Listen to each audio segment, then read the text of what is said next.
Hoje vamos refletir sobre o tema Descanse no Deus que reina. Isaías capítulo 6, versos 1 ao 3.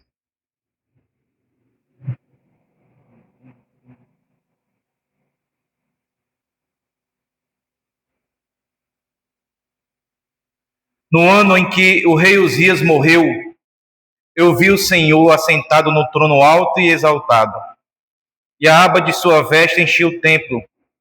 Acima dele estavam serafins, cada um deles tinha 6 asas.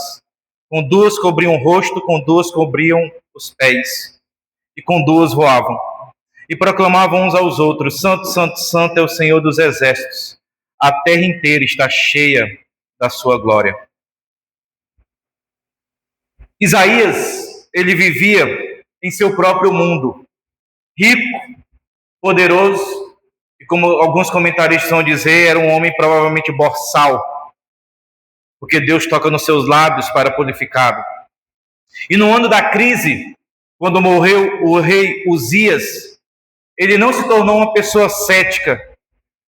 No seu desespero, ele correu para o templo em busca de respostas. E o que ele encontrou?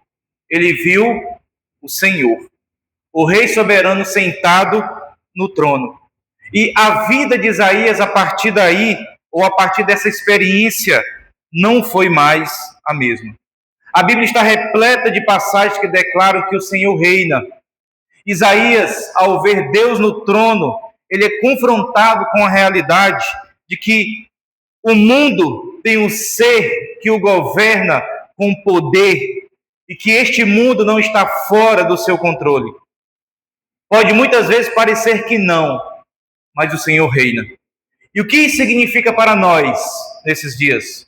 Como nós podemos descansar no fato de que Deus reina? Primeiro, observamos no texto que o Senhor reina porque Ele está assentado no trono.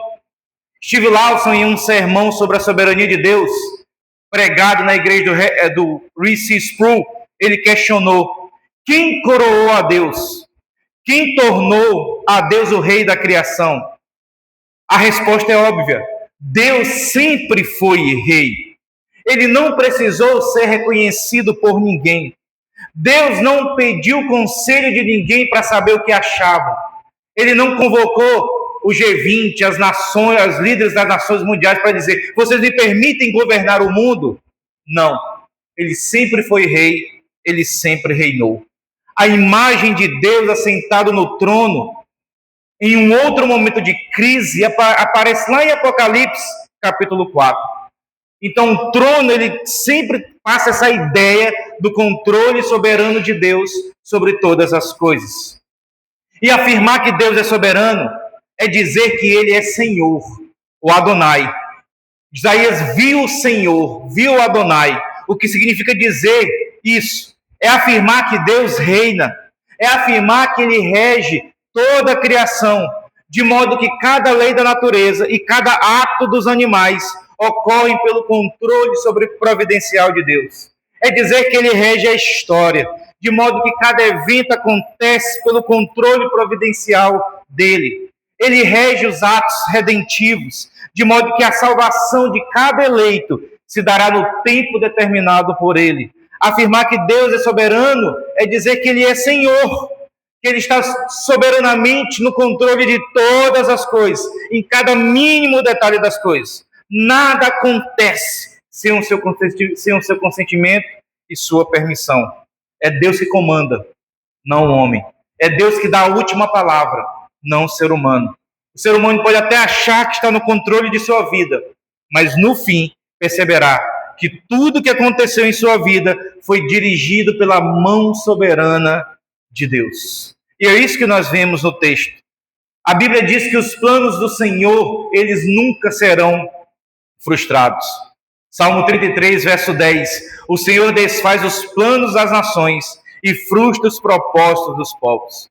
O Senhor frustra muitas vezes os nossos planos. Assim como a natureza segue o curso determinado por Deus, as nações e seus negócios seguem o curso que Deus quer. As nações e seus governantes podem fazer planos, mas não prevalecerão contra a vontade de Deus. Sabe por quê? Porque os planos de Deus permanecem para sempre. É o que o Salmo continua afirmando, o Salmo 33, ainda dos versos 11 ao 15. Mas os planos do Senhor permanecem para sempre. Os propósitos do seu coração por todas as gerações. Como é feliz a nação que tem o Senhor como Deus, o povo que ele escolheu para lhe pertencer. Deus dos céus olha o Senhor e vê toda a humanidade. Do seu trono ele observa todos os habitantes da terra. Ele que forma o coração de todos e conhece tudo o que faz. Tudo. Até os intentos maus dos seres humanos e do próprio Satanás redundarão em nada, porque sempre no final prevalecerá a vontade do Senhor.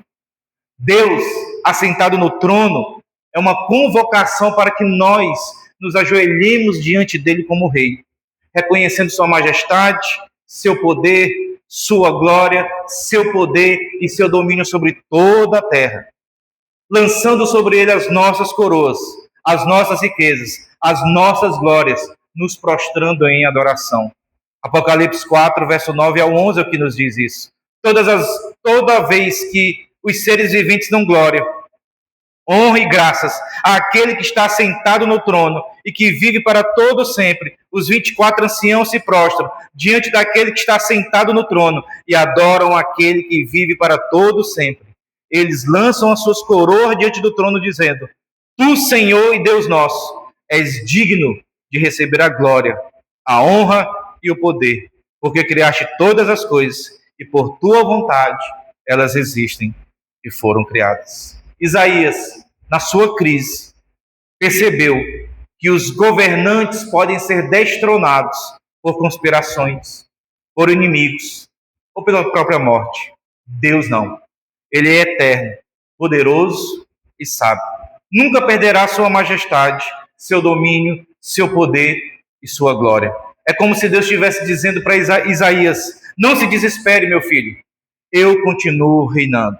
Todo rei, governante, principados e potestades reinam debaixo do supremo governante do mundo. João 19, verso 10 a 11 nos diz: Você se nega a falar comigo, disse Pilatos. Não sabe que eu tenho autoridade para libertar e para crucificá-lo? Jesus respondeu: Não terias nenhuma autoridade sobre mim, a não ser a que te é dada de cima. Qualquer autoridade dos seres humanos, qualquer autoridade que a gente receba, ela vem das mãos de Deus. E é isso que significa o trono que Isaías viu. Deus continua reinando, ainda que a crise se instale. Ele não perdeu o controle. Ele exalta e demove governantes. E nós não podemos dissociar essa soberania de quem Deus é. Quando afirmamos que Deus é soberano, as pessoas já perguntam: mas se Deus é soberano, se Ele está no controle, por que isso está acontecendo? Por que isso está acontecendo na minha vida se Deus está no controle? A soberania de Deus, ela precisa ser vista a partir do caráter de um Deus que é santo, amoroso e sábio. Se Deus é santo, Ele nunca fará algo que seja mal, no sentido de que não há um propósito bom quando Ele o faz. Ele é um Deus santo, mas que age de forma santa e amorosa. E tudo que Ele faz é por amor a nós. E Ele é sábio. Ele sabe o que é melhor. Ele sabe a melhor direção que deve dar à nossa vida, o curso que Ele deve dar à história, o curso que Ele deve dar às nações, o curso que Ele deve dar às igrejas. Porque Ele é soberano. Um soberano santo, amoroso e sábio. E é por isso que a soberania de Deus, ela se concretiza nos seus decretos. Tudo acontece conforme Deus determinou. E quando as coisas acontecem conforme Ele determinou, é porque Ele é soberano sobre todas as coisas. Deus, tudo é dele e tudo pertence a Ele. Os decretos de Deus, o seu trono, o seu reinado, se aplica à criação. A criação é regida pelas leis da natureza, mas leis que o próprio Deus criou e que Ele sustenta cada lei natural. A doutrina da providência, no entanto, nos ensina que Deus está no controle dessas leis, Um exemplo belíssimo, que é dos meus salmos preferidos, é Salmo 104, e eu quero que você observe dos versos 14 ao 22.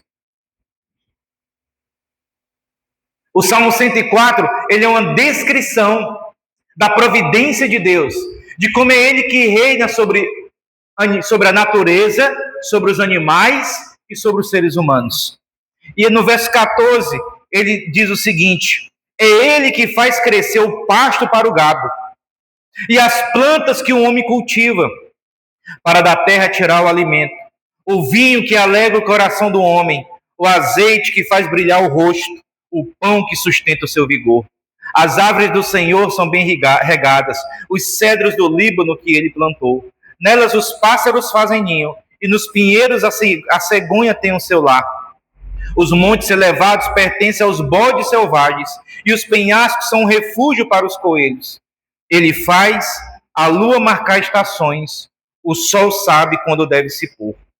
Traz trevas e cai a noite, quando os animais da floresta vagueiam, os leões rugem à procura da presa, buscando de Deus o alimento. Mas ao nascer do sol, eles se vão e voltam a deleitar-se em suas topas. Que imagem maravilhosa! Se existe o gado, se existe o capim para o gado, não é porque apenas um homem o plantou, mas porque Deus o fez crescer. Porque Deus deu todas as condições para que aquela pastagem fosse necessária para o gado. Quando o beija-flor sai cheirando ali as suas flores, é procurando de Deus aquelas que ele permitiu que o néctar estivesse ali. Esse é o Deus que dá todas as coisas para todos nós. Ele está no controle soberano de toda a sua criação. Mas ele reina também sobre a história e sobre as nações.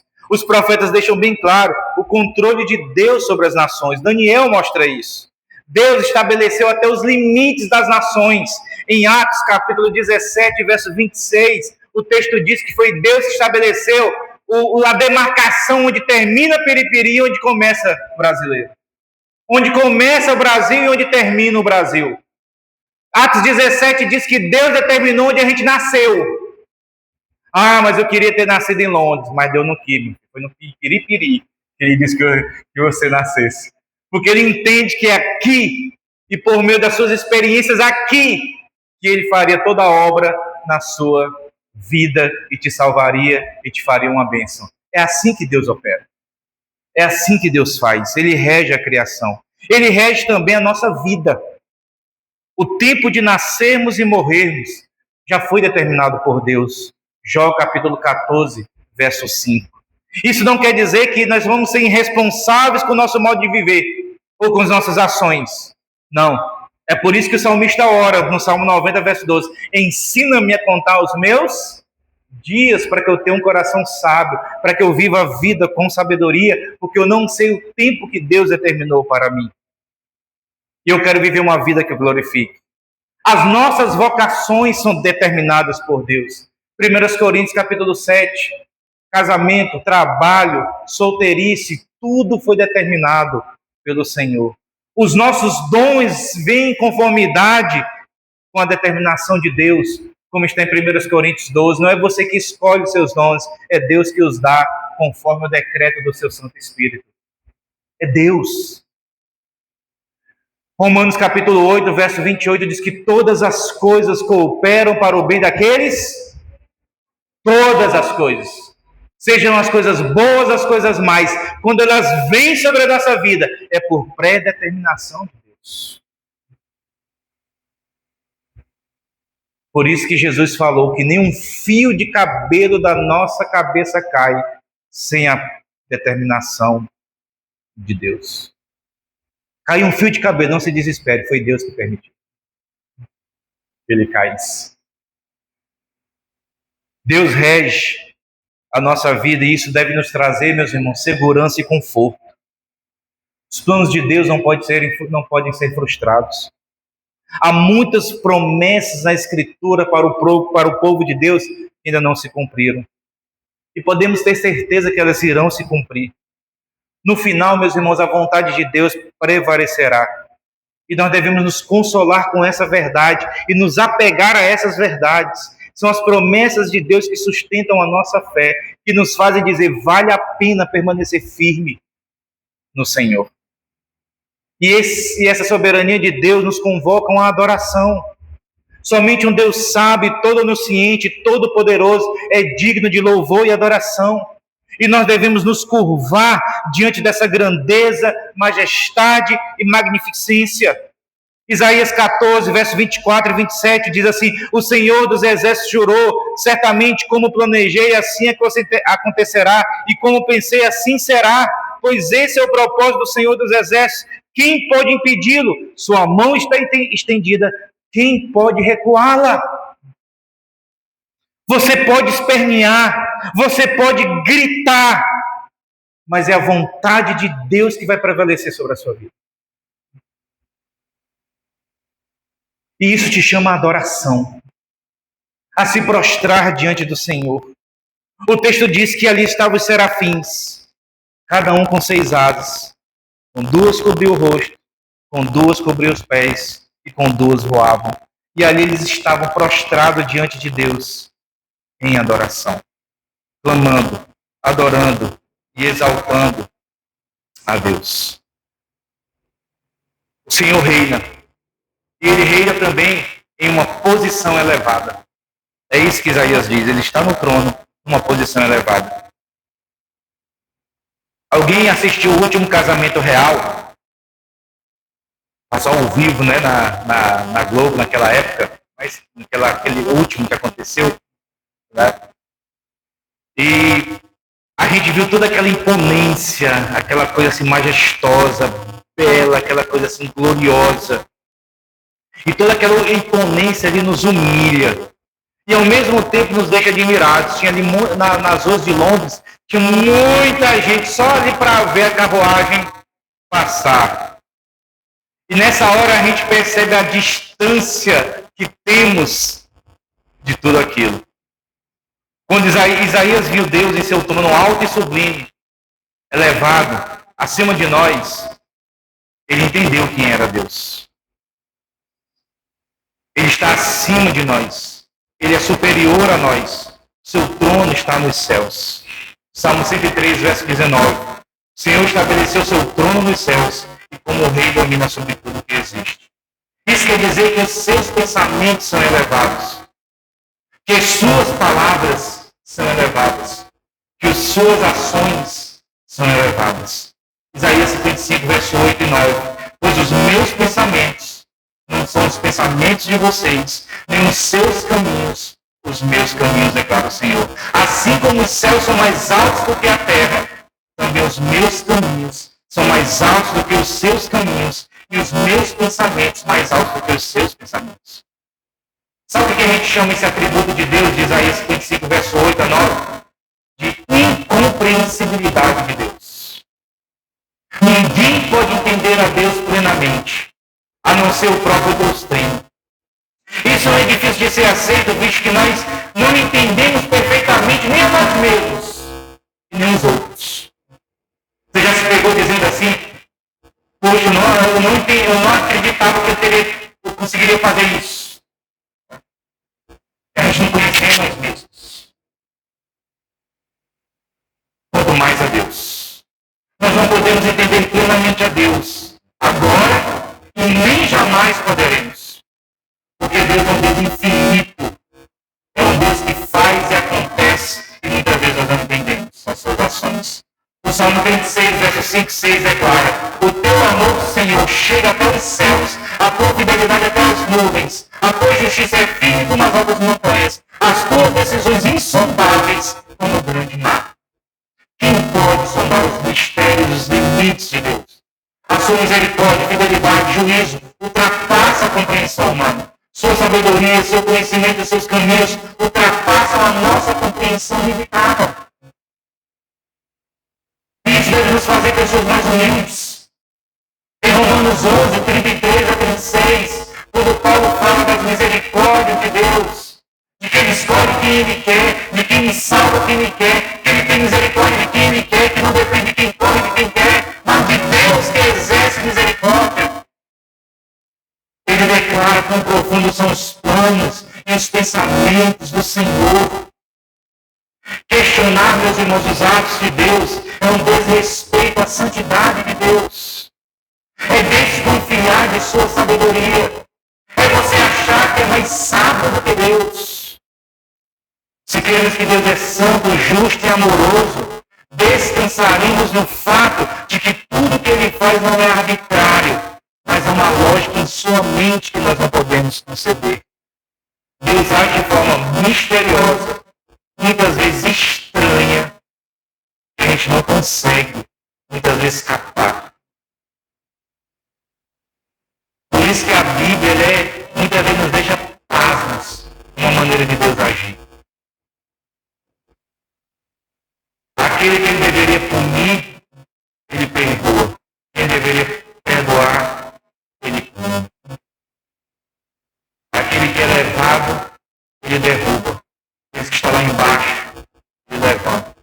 Os que fazem sucesso, Ele derruba. Os que fracassam, Ele levanta. É incompreensível a forma de Deus agir. Mas isso também quer dizer que não devemos questionar os seus mandamentos. Deus é independente, supremo. Ninguém pode dizer como Ele deve agir. E nós não podemos questionar seus planos e suas palavras. Apenas obedecê-los. Ah, Deus, obedeça. Ah, Deus, que obedeça. Ah, obedeça. Não questione. Deus é soberano. A incompreensibilidade de Deus também nos deve levar ao espanto. Meus irmãos, nenhum pintor esgotará toda a beleza das obras da mão de Deus. E nenhum pregador, poeta ou cantor atingirá as alturas e profundezas do Senhor, nosso Deus. E nunca conheceremos mais do que as bordas dos caminhos divinos. Nós passaremos toda a eternidade aprendendo mais sobre Deus e sem esgotá-lo. A vida inteira na eternidade, conhecendo mais e mais de Deus. E nunca esgotando o nosso conhecimento dele. E isso deve nos fazer curvar em fascínio e adoração a insuperável grandeza, majestade, santidade de Deus. Mas observe no texto também que o Senhor reina em santidade. Santo, santo, santo é o Senhor dos exércitos. Os anjos, ao cobrir os olhos, eles indicam que Deus não pode ser visto pelo homem e viver. Serafins, no hebraico, significa serpentes ardentes. A ideia é que eles estão pegando fogo por estarem perto do Senhor. E nem eles ousam olhar para Deus. Por isso que Isaías se desespera. Eles apontavam para o esplendor ardente de Deus. Os anjos, ao cobrirem os pés, indicavam que eles não podiam escolher os próprios caminhos, mas só agir quando Deus falasse. E voavam, indicar ali prontidão em obedecer. Eles estavam prontos. Deus mandou, eles iam obedecer. Então, essa santidade de Deus, ela expressa a transcendência de Deus. Existe, meus irmãos, uma distância ontológica do ser de Deus que separa a criatura, a criação dele. Deus está em um outro nível de relação. Deus está em um outro nível quando se compara conosco. Isaías 57 nós lemos, ele é o alto e sublime, o que habita no lugar alto e santo.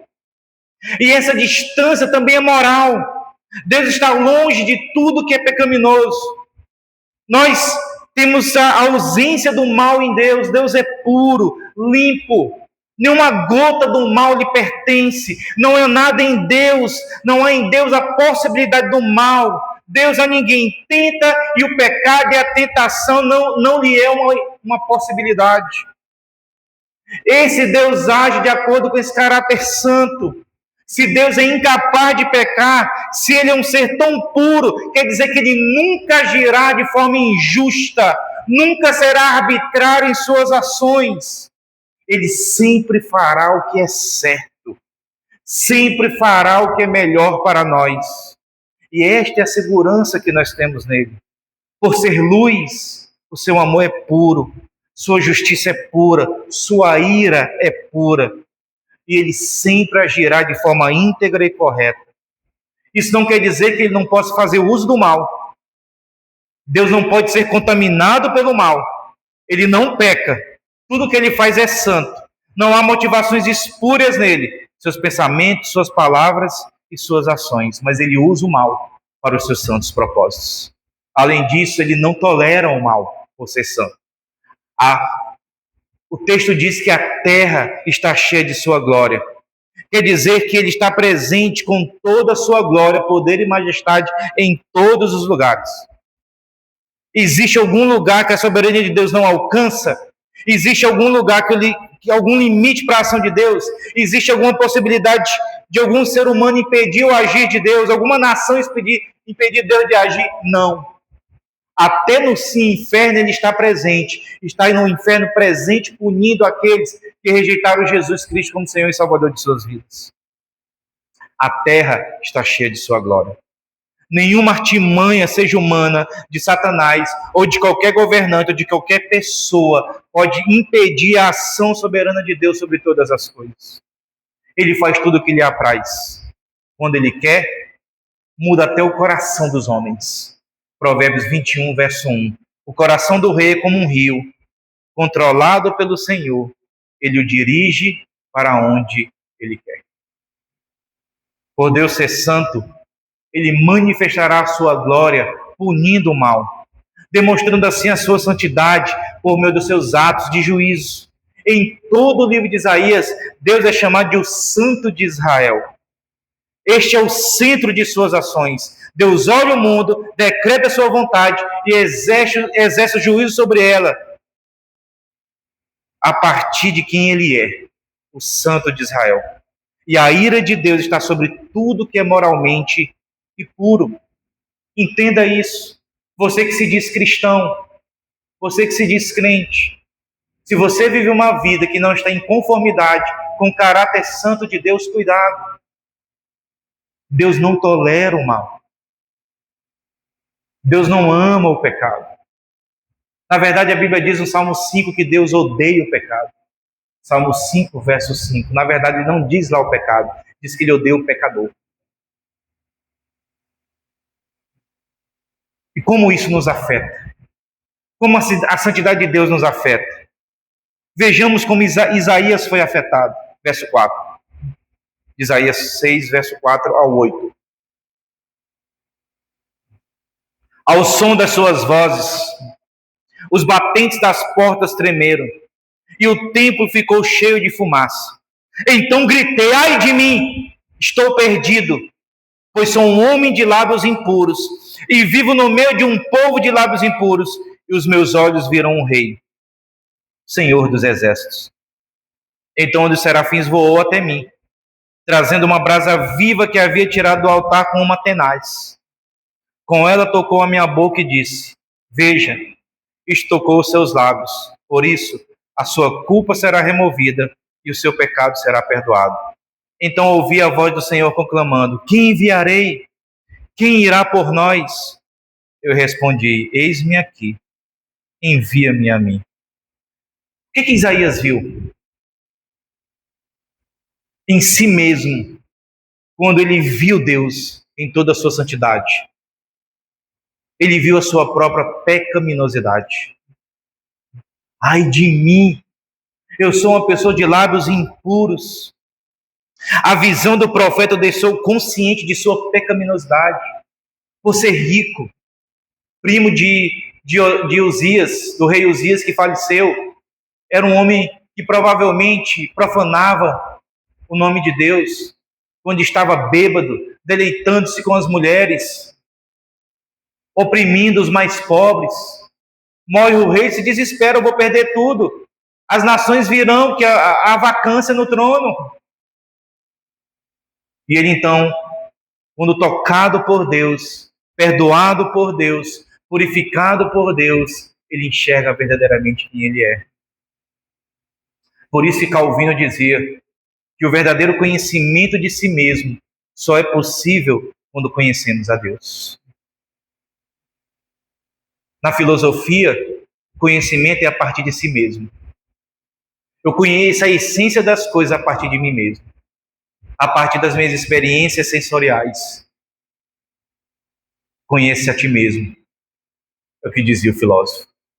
Mas a Bíblia diz que não é isso. Que o verdadeiro conhecimento de si vem do conhecimento de Deus. E quando nós, irmãos, conhecemos quem Deus é, a gente recua, a gente se prostra, a gente baixa a nossa cabeça, prostrados, envergonhados de estarmos na presença de um Deus santo. E foi isso que Isaías chegou. Porque quanto mais perto de Deus, irmãos, nós estamos, mais vemos o quanto suja é o nosso coração. E isso faz um outro movimento. Qual é o movimento? Ele viu a pecaminosidade do povo. Eu habito no meio de um povo de lábios impuros. Eu habito no meio de um povo hipócrita. Isaías não viu apenas que ele era pecador, ele viu que o povo era pecador. E a verdadeira pessoa, meu irmão, que foi alcançada pela graça, pelo perdão de Deus, ele nunca olhará para ninguém de cima, mas sempre de baixo. Porque ele entende que ele é impuro e os outros também são. E ele entende que assim como ele foi tocado pela graça, os outros também foram. E um dia também pode ser que aqueles não foram, um dia serão tocados pela graça de Deus. Não existe arrogância, superioridade na vida daquele que realmente viu ao Senhor, foi tocado por ele, viu a sua pecaminosidade, viu quem é, se identifica com todos os pecadores que existem neste mundo. Isaías, então, foi santificado por Deus. A santidade de Deus expõe os nossos pecados, mas também expõe a nossa necessidade de purificação e perdão. Por isso, que quando a gente reconhece os nossos pecados, a gente corre para a cruz, ajoelhados, e ali recebemos o perdão do Senhor. É por isso, meus irmãos, que quando a gente peca, não devemos fugir de Deus, nós devemos correr para Ele, porque Ele é um Deus que toca no nosso pecado para nos purificar, para nos santificar, para nos perdoar. Isaías, por buscar ao Senhor, foi santificado por Deus. Quando você tem uma visão correta de Deus, você tem uma visão correta de si mesmo e uma visão correta do mundo.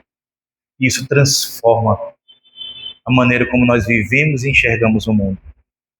E isso traz uma outra implicação, que é a consagração da vida. Isaías consagrou a sua vida ao Senhor. A palavra consagrar é separar para um propósito santo. Aqueles que Deus toca, Ele toca para serem pessoas santas no mundo de pessoas impuras. A santidade de Deus afetou o caráter e a ação do profeta. Ele entendeu agora que a sua vida pertence a Deus. Meus irmãos, isso aqui é o único lugar na Bíblia em que Deus não dá uma ordenança para alguém, vai lá e prega. Ele faz uma pergunta: quem irá por nós? Mas Deus manda os anjos para pregarem, não. Ele usa o seu povo. E Isaías entendeu: essa missão é minha. Eu enxerguei o Senhor, enxerguei o povo, e eles precisam conhecer essa mesma verdade, eles precisam ter essa mesma visão que eu tive. Por quê? Porque o reino e a santidade de Deus se expressa por meio de um povo santo que Deus separou para si. Aquele que viu o Senhor, aquele que foi tocado pelo Senhor, aquele que sabe, irmãos, que as pessoas lá fora estão padecendo no pecado, pessoas de vidas impuras, de lábios impuros, que elas precisam ser salvas. Então todos nós respondemos: eis-me aqui, envia-me a mim. Envia-me a mim quando eu estiver no meu trabalho. Envia-me a mim quando eu estiver no meu lar. Envia-me a mim quando eu estiver na minha faculdade, no colégio. Envia-me a mim quando eu estiver jogando bola. Envia-me a mim para pregar sobre esse Deus santo a esse povo impuro, para que eles se convertam e sejam salvos. Porque um Deus santo, que não pode viver no meio de pecadores, ele desce para salvar os pecadores. Ele desce para assumir os nossos pecados, as nossas impurezas. Ele desce para curar as nossas lepras, as nossas chagas. Ele desce para levar em si mesmo as nossas lepras e as nossas chagas. E ele quer que a gente desça da mesma forma, levando as chagas uns dos outros, os pecados uns dos outros, pregando, curando, santificando, por meio das nossas vozes, por meio da nossa vida, por meio das nossas vocações. Porque isso é o que acontece na vida daquele que é tocado pelo Deus Santo. Deus está no trono, julgando com justiça. E essa é a certeza que temos do triunfo de Deus, é porque ele reina eternamente. Ele está sentado no trono, significa dizer que ele governa e controla todas as coisas, inclusive o destino dos ímpios. Tudo que Deus faz é justo. E quando nós confiamos no caráter reto de Deus, nós podemos descansar e louvá-lo, porque ele é um rei, ele é rei e é um justo juiz. Creio em um Deus grande e transcendente, grande em sabedoria e amor. Me ajuda a confiar, mesmo que eu não entenda o que aconteça comigo. Porque eu confio que ele tem bons motivos para muitas vezes permitir o mal e o sofrimento, os fracassos, as frustrações, as doenças, as calamidades. E porque eu confio nele, a despeito de tudo isso, vou vivendo e servindo a Deus, enquanto eu descanso nele. Fique em pé, vamos orar.